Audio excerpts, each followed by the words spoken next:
Welcome back to Spelling and Word Study. My name is Mrs. Rhoades, and I'm here to get you started on Unit 33, You Are Words. Please take a second to gather your materials. You will need your orange book open to page 203. You'll also need some colorful pens, markers, or crayons. Remember, whatever I mark on my board, you should be marking on your page. Please save room for a key as well. If at any point I'm moving too fast, please pause the video and catch up. All right, we have spent several weeks now learning about our controlled vowels. We know that something weird happens to a vowel like A, E, I, O, or U when it is followed by the letter R. It takes on a whole new sound.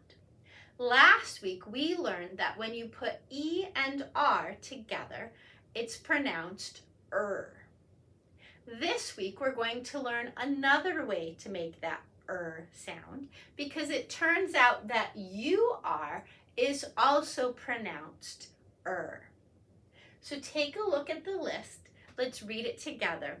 As we do, listen for that sound and use your eyes to find that you are chunk in each word.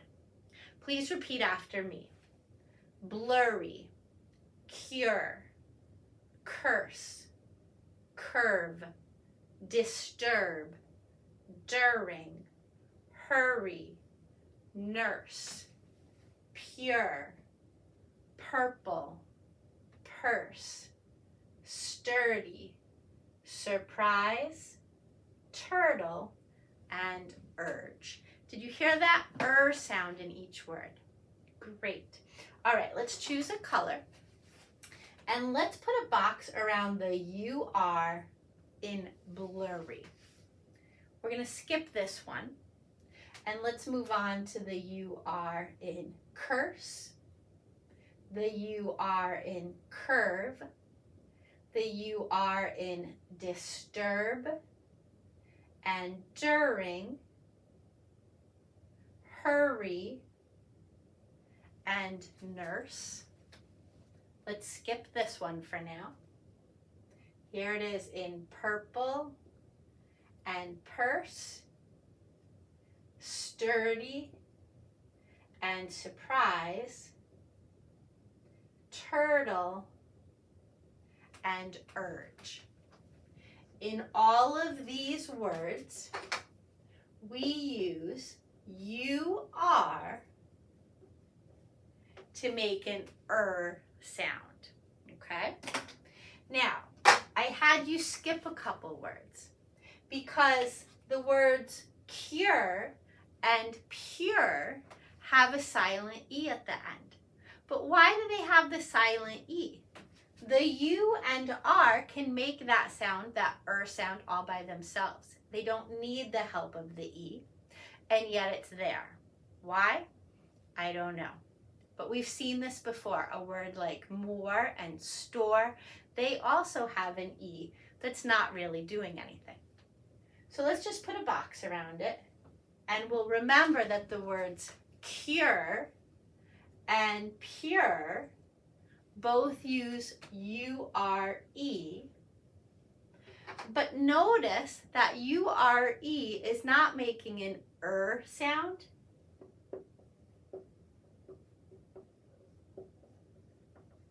It's making a your sound. Your, pure, cure. You see this with the letter U all the time, right? We know that sometimes U says ooh, and sometimes it says you, right? Think of tube versus cube. So this is just another example of our U being a little funky. I do want you to remember though that besides cure and pure, there are two other words that use that pattern. The word sure and the word lure. Okay, sometimes pronounced sure and lure. So that kind of takes on a whole new pattern. new sound. We're not going to worry about that too much today. Okay. We talked about this E at the end of cure and pure. We're not really sure why it's there. We're just going to tack it on. Several other words this week have a silent E though, for different reasons. The silent E in curve, for instance, has an important job to do. Remember that V never hangs out alone at the end of a word. You remember this from first grade, words like give and have and live. There's always a babysitter E at the end. So that's why we have that silent E at the end of curve. At the end of urge, that silent E has an important job. It's softening the G so it can make a J sound. Okay, so we know that sometimes silent E is just there to make a G soft. Sometimes it's there to make a C soft. And then we also see that silent E at the end of curse and at the end of nurse, at the end of purse. Well, that silent E is preventing plural confusion, right? Because in our language, most of the time when a word ends with the letter S or with the S sound, we assume it's plural. We assume it's more than one. Cats, dogs, bikes. But if we put the E at the end, that reminds our readers, nope, we're just talking about one curse, one nurse, and one purse. Okay? So everything that I just put a green box around has a silent E, and that silent E might be there to babysit the V or soften the G or prevent plural confusion. Lots of different jobs for that silent E. The only silent E on this whole list that's being bossy is right here in surprise. That one is making the long I sound. And it's also probably preventing plural confusion with that S. Okay, so what I would like to do next is go through our list and make sure we know what each of our words means. So let's start with blurry. Blurry is a describing word, and it means fuzzy. Fuzzy, like it refers to our vision.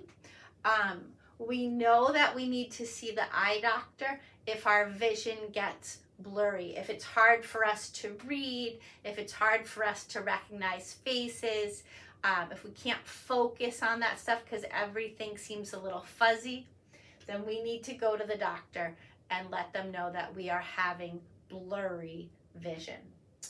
Okay, a cure is a noun. It's a fix, right? Some diseases have a cure.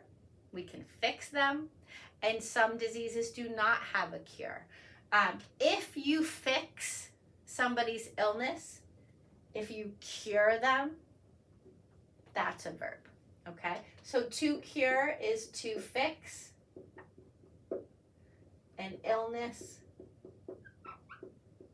or a problem, right? You don't just have to cure diseases. You can also cure shyness. You can cure stage fright. It just means to fix the problem so that someone is more healthy. All right, a curse, it's the opposite of a blessing, right? Think about some of the movies you've seen where the wizard puts a curse or the witch puts a curse on someone. It means they put like a spell on them that will bring them bad luck. You can also use this as a verb. If you curse someone, you tell them that you want bad things to happen to them. So this is definitely not a positive word. A curve is a noun. If you think about some letters like the letter D, that has a curve right here. The letter L has no curves, right? So a curve is a rounded area. It can also be used as a verb if we're talking about a road. Be careful, that road curves around. To disturb, that's a verb. It means to bother someone.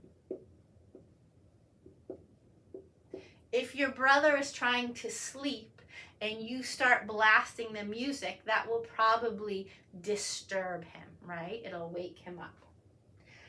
During is what we call a preposition.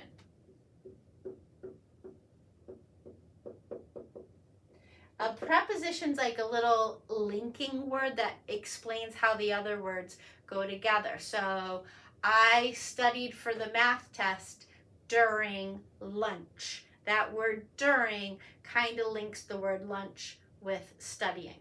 So I understand how those words fit together. Hurry can be used as a verb. I woke up late, so I had to hurry to catch the bus. It can also be used as a noun if we say that I am in a hurry. Nurse is a noun. That's somebody who takes care of you when you're in the hospital. Your school might have a nurse who can help you if you have a stomach ache or you scrape your knee on the playground. So if you nurse somebody, we can use that as a verb. You nurse somebody back to health. It means you take care of them, right?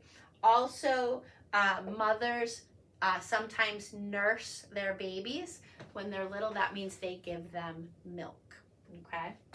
Pure is a describing word. If something is pure, it has no bad stuff in it.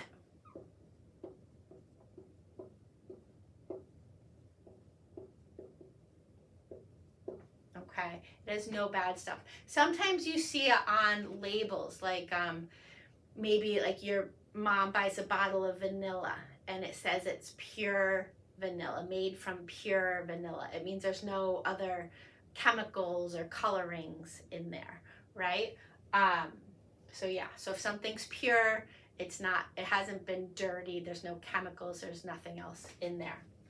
Purple is also an adjective. We use it to describe something, like a purple shirt, a purple crayon, a purple sheet of paper.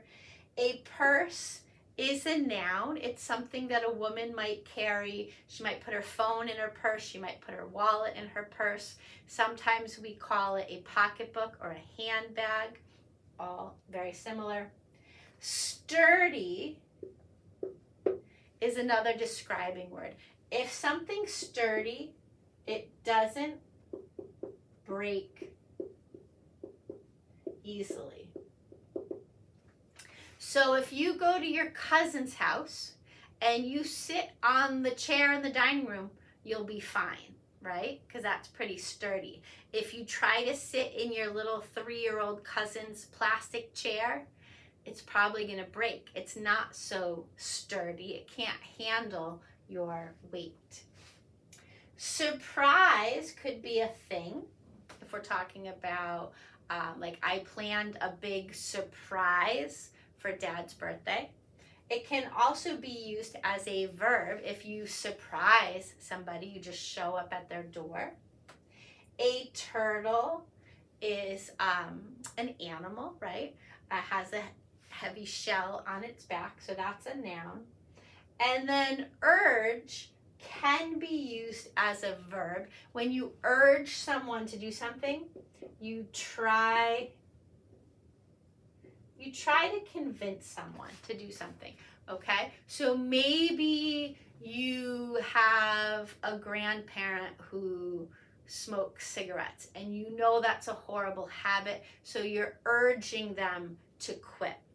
Maybe your mom wants to take a class, an evening class. She wants to learn how to speak another language. You are urging her to take that class, right? So when you urge someone to do something, you try to convince them to do something.